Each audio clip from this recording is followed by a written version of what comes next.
types of cryptocurrencies. Should we use cryptocurrency? Every day of our lives, we think about what is right and what is wrong.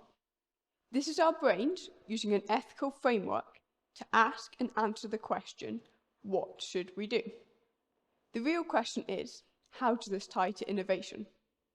No innovation is beneficial unless it is ethical. That is why all these state-of-the-art suggestions need ethics.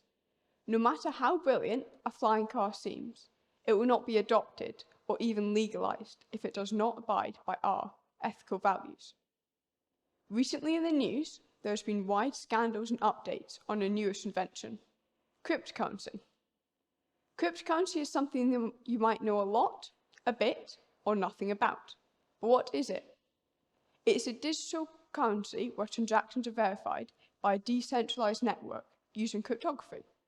Sounds somewhat complicated, but in practice, this means that all across the world, there are thousands of computers owned by thousands of people deciding whether or not a transfer of this new form of money is legitimate.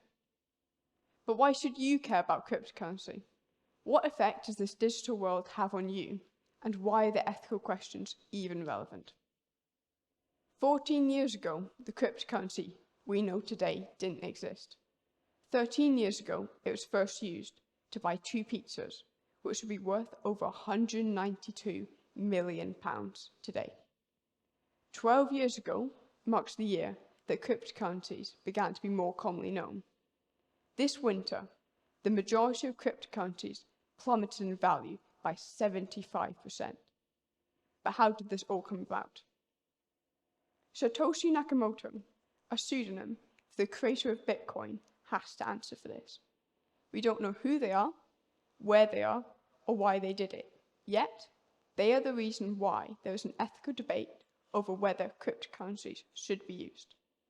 Is it right to discriminate, to steal, to harm? Let me introduce you to 3 ethical barriers that cryptocurrency is facing. Firstly, the discrimination and underrepresentation of women. Secondly, the opportunities for criminal activity. And finally, its effect on the environment. The first ethical barrier is the discrimination and underrepresentation of women. Only 4% of crypto companies are founded by women. Careers in science, technology, engineering, art and maths, or STEAM as it's more commonly known, are predominantly male-dominated, with women only making up 17% of the IT professional industry. This means that you're more than twice as likely to find a woman in a science profession than in a technology one. Whilst this is already a problem, it gets worse when you realize that men invest in crypto at twice the rate of women. But why is this the case? There's not one reason for why women are underrepresented in cryptocurrency, but that doesn't mean there are not theories. Cryptocurrency was born as a branch of the finance and technology industry, which has been traditionally male-dominated.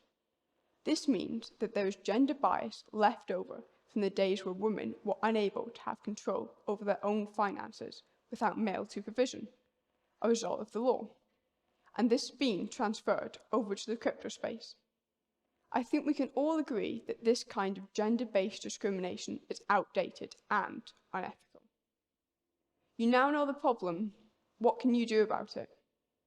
Just as there is no one reason why women are underrepresented in the crypto space, there is also no one-size rule for how to tackle this. Education is important. You need to know what cryptocurrency is to sculpt your own standpoint on this controversial subject. Even though only 4% of crypto companies are founded by women, there are still role models to be found. Elizabeth Stark is the CEO and co-founder of Lightning Labs, a company that aims to increase the efficiency of Bitcoin transactions. Without her, Bitcoin, the world's largest cryptocurrency, would only be able to confirm a few transactions per second, which is nowhere near enough to rival Visa with 47,000 per second. Another woman to look out for is Lavinia Osborne. Not only has she made it her mission to support 50,000 women to enter the world of cryptocurrency, she has also founded Women in Blockchain talks. So far, we've established that even though there are some pioneering women excelling in cryptocurrency, there is still space for more. The second ethical issue is crime. Should we steal? Crime happens in every country, every day, and in numerous different forms. The majority of society views crime as wrong.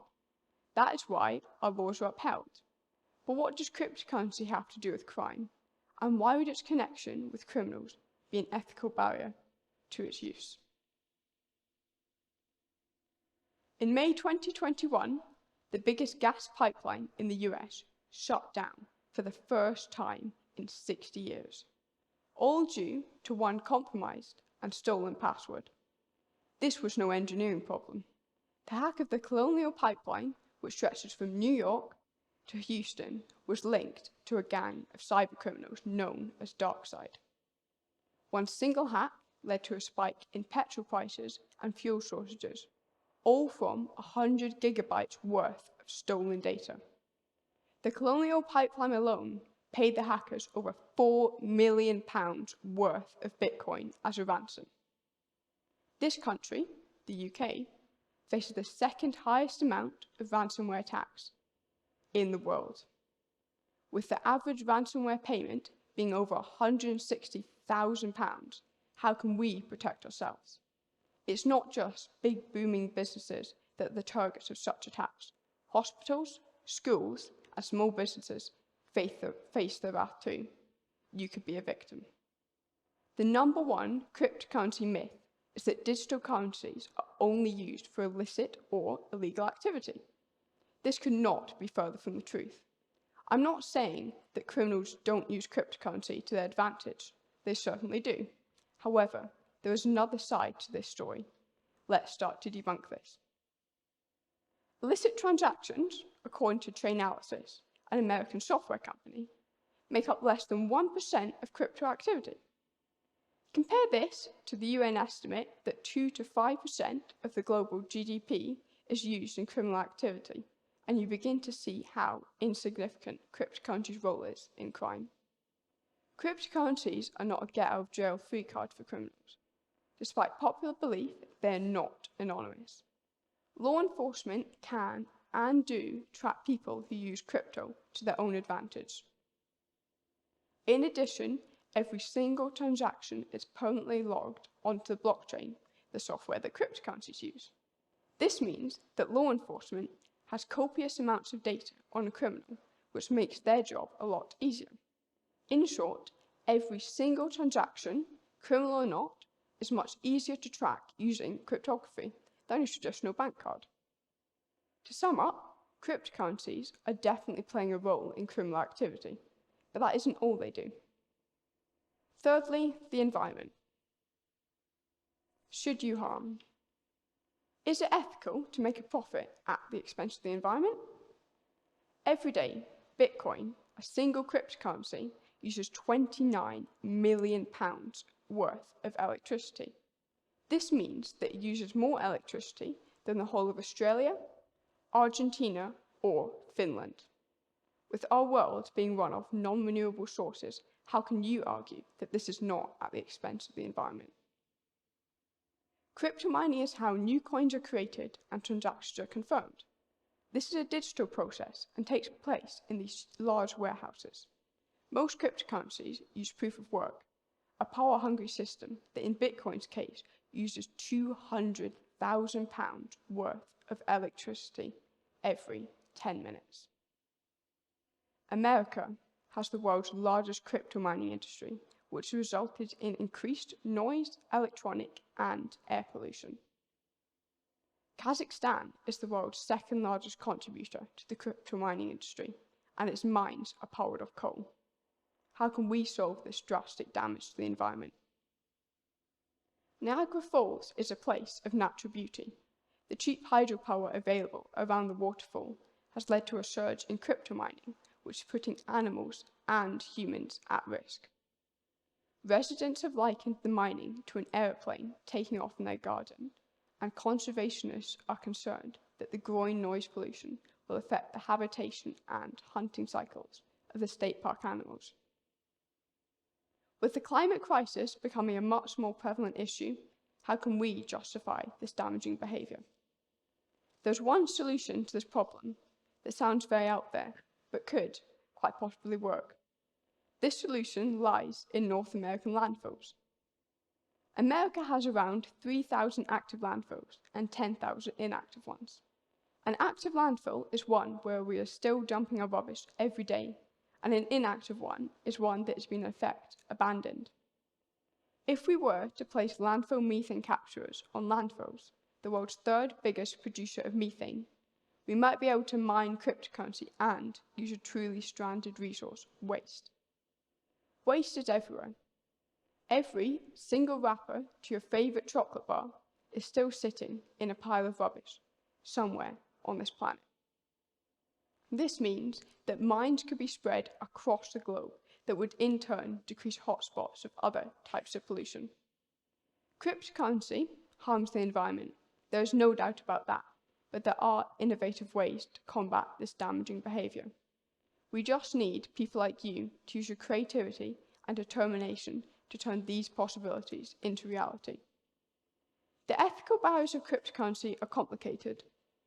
There is room for change, and they can reduce discrimination, crime, and pollution. Women deserve to have better representation in the crypto space. Their abilities have led to moon landings and ice cream machines. What can they do to transform cryptocurrencies? Crime is a sensitive topic. Everyone, at some point in their life, will be affected by it. There is misinformation spread about the links between cryptocurrency and crime. This does not mean that cryptocurrencies always abide by our laws and ethical values. They certainly need to improve. But you and I need to remember that misinformation is everywhere. So now that you know what the ethical barriers of cryptocurrencies are, should you use them? We should not be adamant that cryptocurrencies will never become ethical ways of trading. Right now, they are still developing.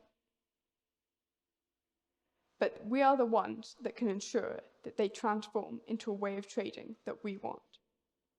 Remember that chocolate bar wrapper that you threw away? It's still sitting in a pile of junk that you could put to good use. If only you believed it was possible.